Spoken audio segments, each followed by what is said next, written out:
Et salut à tous les amis, c'est CryptoPartage. Très heureux de vous retrouver le 4 décembre 2020 pour l'analyse du jour. Alors la map qui est plutôt dans le rouge malheureusement, très légèrement mais elle est dans le rouge. Bitcoin qui retrace un peu, qui retourne aux alentours des 19 000 dollars. ETH qui passe sous les 600 dollars aussi. On a Xem qui fait une petite performance. Crow dans le rouge. D'ailleurs on va en parler de Crow en deuxième partie de vidéo. Restez bien jusqu'à la fin pour ceux que ça intéresse. Tezos aussi dans le rouge. Bref, toutes les alts sont dans le rouge. Comme d'habitude, quand Bitcoin retrace, et ben les alts retracent. Donc voilà, le crypto Fear and Greed qui est toujours aux alentours des 90, donc dans l'extrême grid. Donc c'est pas le bon moment d'acheter d'après cet indicateur. Mais, euh, mais voilà, parce qu'on n'a toujours pas corrigé avec Bitcoin. Donc il reste dans l'extrême grid. Au niveau des news, je vous passe rapidement celle-ci de The Cryptomat qui nous dit que le géant du streaming, donc Spotify, que tout le monde connaît, semblerait se pencher sur le paiement en crypto-monnaie. Donc c'est plutôt une news très bullish, encore une fois, de voir tous ces géants, ces grosses entreprises qui se penchent sur les crypto-monnaies. C'est quand même annonciateur d'une adoption et c'est plutôt un signal fort. Donc je vous laisse, si vous voulez consulter l'info plus en détail, j'ai retweeté sur mon Twitter du coup, donc n'hésitez pas à me suivre. Allez, on passe sans plus tarder aux analyses du jour. On se retrouve sur la capitalisation boursière totale des cryptos, avant de passer au Bitcoin et aux altcoins que je vais analyser, pour voir que en fait, c'est un peu la même courbe que Bitcoin. De toute façon, le marché est dirigé par Bitcoin globalement. Donc on voit qu'on monte très très haut et très fort de manière parabolique. Donc ça, c'est pas très bon. Depuis plusieurs semaines, on a des bougies vertes qui s'empilent. Donc globalement, le marché crypto doit subir une correction euh, assez rapidement parce que sinon, plus on va monter fort comme ça, plus on va chuter fort en fait. C'est inévitable. Donc les niveaux qu'on pourrait aller chercher, si on met Fibo, ça serait...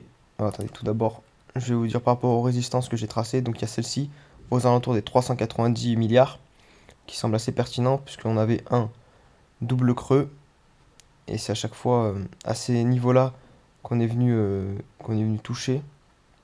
Hop.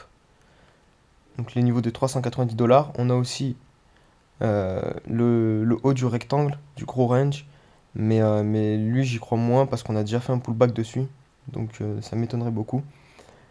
Euh, et on a aussi celui-là, on était venu chercher deux fois, donc au niveau de 435 milliards.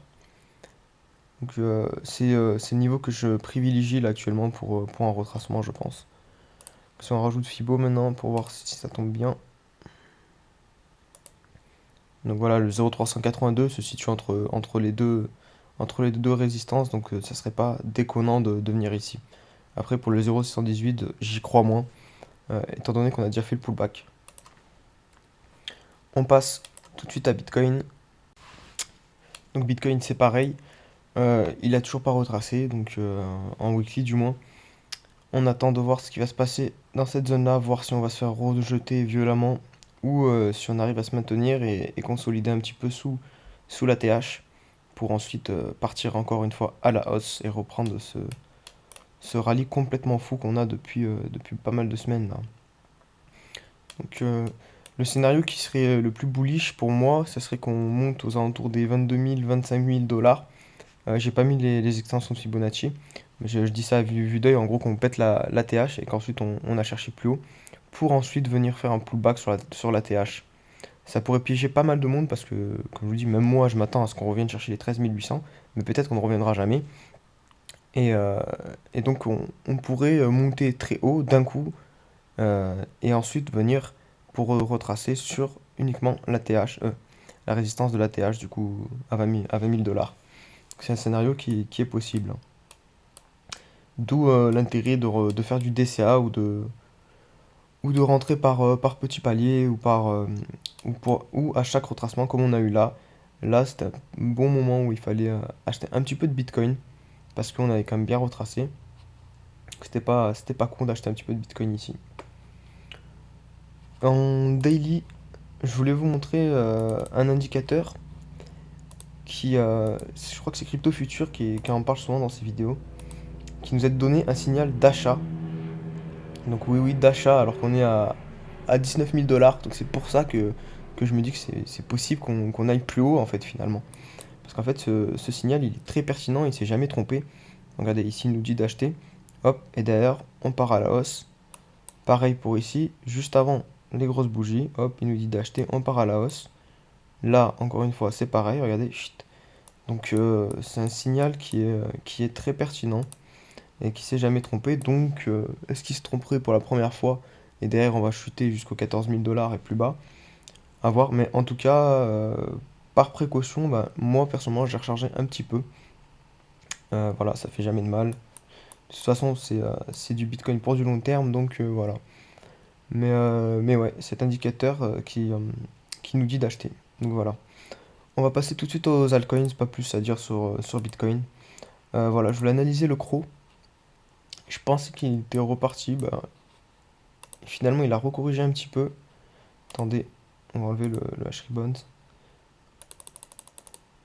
Donc CRO, ouais, c'est un peu ce que... Ça peut être un exemple par rapport à ce qui se passe sur Bitcoin en ce moment. Regardez ce qu'on a fait sur CRO. Que des bougies vertes pendant un long moment sans aucune correction. Et regardez derrière, forcément, on prend que des bougies rouges et on corrige. C'est obligatoire. Donc pour CRO, comme je vous l'avais dit dans une ancienne vidéo, je crois, il faut absolument pas perdre cette trendline ou le haut de ce range. Donc pour l'instant, on semble y arriver, donc c'est parfait, hein. Là, ce que je veux voir, c'est une consolidation soit sur le haut du range ou soit suivre carrément la trendline, ce sera encore mieux. Pour ensuite commencer à remarquer des plus hauts, de plus en plus haut, et venir évidemment rechercher la TH. D'abord cette première zone là, au 0,927 $, puis ensuite plus haut. Mais d'abord, là, ce qui est très important sur CRO, c'est de consolider au-dessus du rectangle là, ou de passer au-dessus de la trendline. Donc pour l'instant, on y arrive plutôt bien. Juste en daily, on a marqué deux petites bougies en dessous de la trendline, mais pas en dessous du rectangle rouge. Donc c'est parfait pour l'instant. Et évidemment, c'est un très bon endroit là pour recharger. Pour tous ceux qui croient en CRO. CRO qui est le token de crypto.com. Là, pour moi, c'est un très très bon endroit pour recharger, évidemment. On est sur les 0,786 de cette hausse en Fibo. On est sur un très gros niveau de support. Donc évidemment, c'est un endroit où il faut recharger. Après, c'est pas un conseil d'investissement, c'est juste moi ce que je pense. Je partage mes stratégies. Donc après, à vous de faire vos choix et vos propres analyses.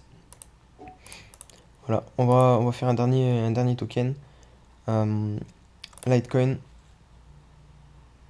Rapidement, pour vous montrer que pour l'instant, on avait fait cette sortie un joli breakout de ce triangle de compression là qu'on avait. On l'a breakout fortement pour aller chercher la résistance du dessus. On a buté parfaitement dessus. On a fait notre pullback, regardez avec cette mèche sur l'endroit du breakout. Et là, on est déjà de retour sous la résistance, prêt à la péter à la hausse. Donc à voir si on va ranger entre entre ce support et cette résistance, ou si on va réussir à s'établir dans ce nouveau range juste au-dessus pour Litecoin. Voilà, voilà c'est tout pour cette vidéo les amis. N'hésitez pas à liker et à vous abonner.